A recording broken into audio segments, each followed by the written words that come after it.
Horror कहानियां थी। चुड़ैल पार्ट 1। ऊंची ऊंची पहाड़ियों और घने जंगल से घिरा हुआ भैरवगढ़ गांव काली पहाड़ी के ठीक पीछे था। काली पहाड़ी यानी मौत का घर।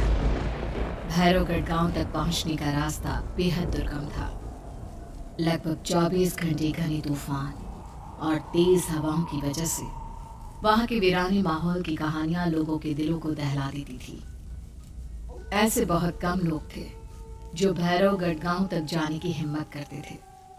लोगों का कहना था कि इस गांव के आसपास बुरी आत्माओं का साया मंडराता है।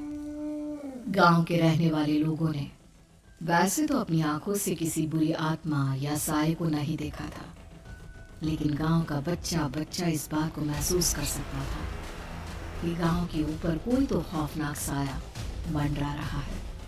और उसकी वजह ये थी कि उस गांव में जैसे ही कोई लड़का 18 साल का होता, उसके 18वें जन्मदिन की रात ठीक 12 बजे अकस्मात उसकी मौत हो जाती।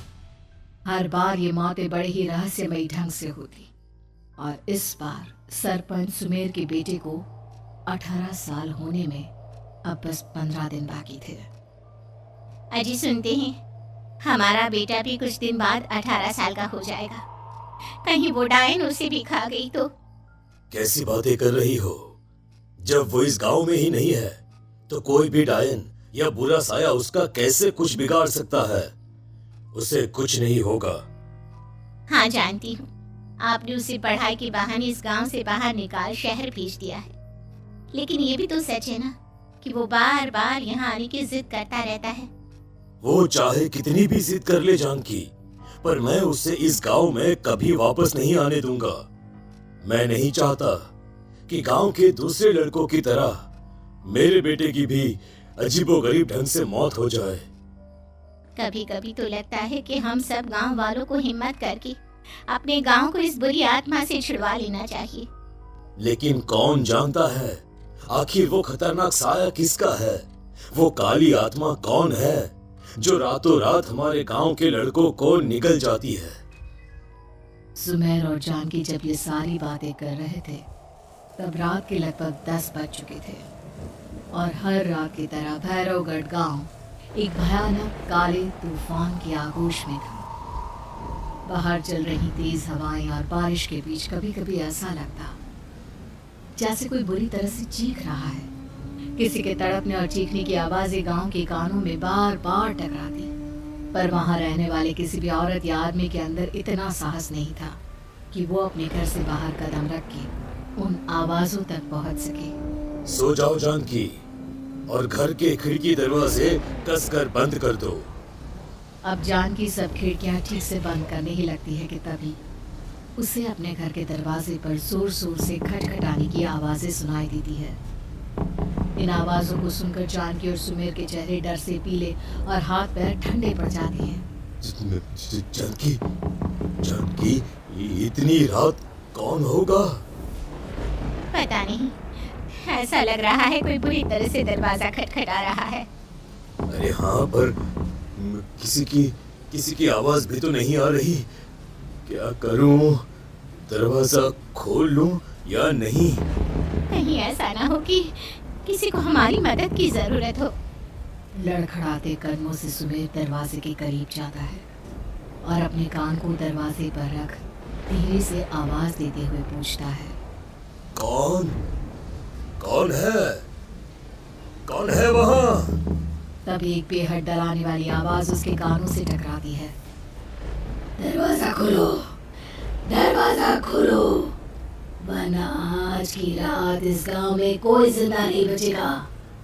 मैं जानती हूँ तुम्हारा बेटा 18 साल का होने वाला है। अगर उसकी जान की जरा भी परवाह है तो दरवाजा खोल दो।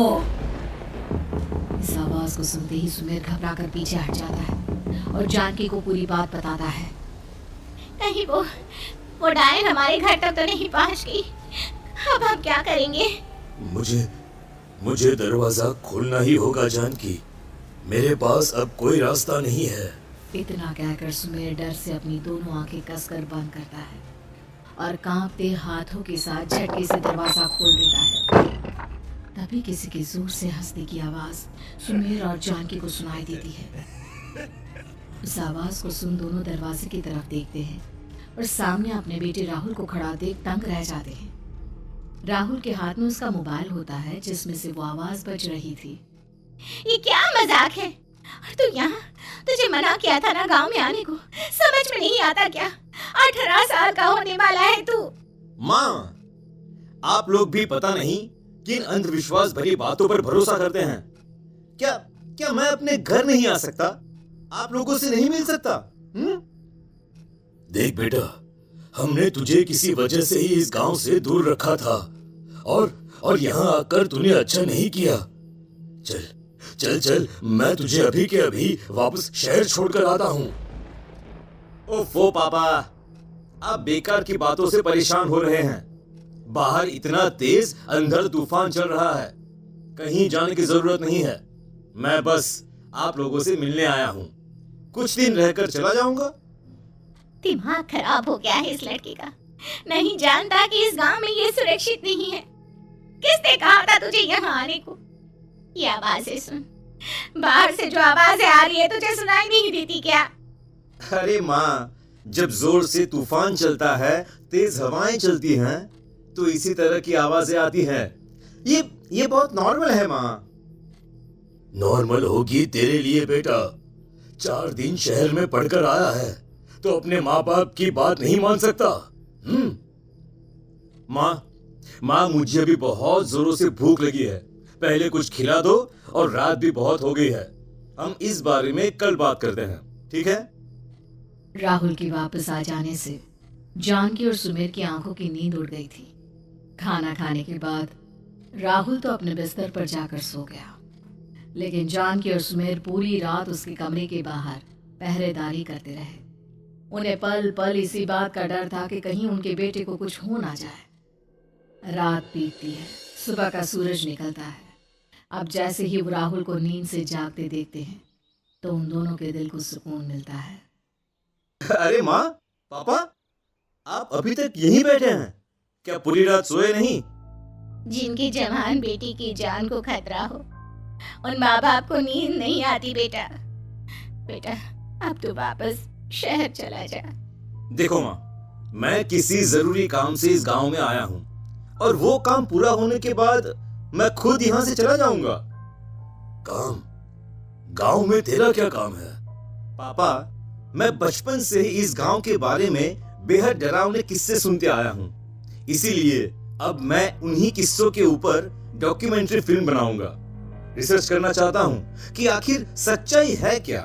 हे भगवान, लो जी, सुन लिया, और भेजो इसे पढ़ने के लिए शहर। मैंने आपसे पहले ही कहा था, मेरी बहन के पास दूसरे गांव भेज दो। ना ये शहर जाता और ना उल जुलूल की बात इसके दिमाग में आती। जानकी और सुमेर राहुल को समझाने की बहुत कोशिश करते हैं, पर वो किसी की बात नहीं सुनता और अपना कैमरा लेकर गांव की पास वाली काली पहाड़ी की तरफ निकल जाता है। अब राहुल जैसे ही काली पहाड़ी पर पहुंचता है, उसकी नजर पहाड़ी के ठीक बीचों बीच बनी एक पुरानी झोपड़ी पर पड़ती है। यहाँ भी कोई रहता है क्या? ये इंटरेस्टिंग होगा। राहुल की आवाज पहाड़ों से टकराकर उसके कानों में सुनाई दे रही थी। उसने चारों तरफ का नजारा देखकर वहां की तस्वीरें अपने कैमरे में उतारना शुरू कर दिया। तभी अचानक राहुल ने अपने कैमरे में खींची हुई तस्वीर को जूम करके देखा और उसमें उसे जो नजर आया वो देखकर राहुल की होश उड़ गए। क्या सचमुच उस गांव के ऊपर किसी बुरी आत्मा का साया था? क्या राहुल की जान बच पाएगी? क्या देखा था राहुल ने उस फोटो में जिसे देखकर वो दंग रह गया? इन सवालों के जवाब जानने के लिए देखिए इस कहानी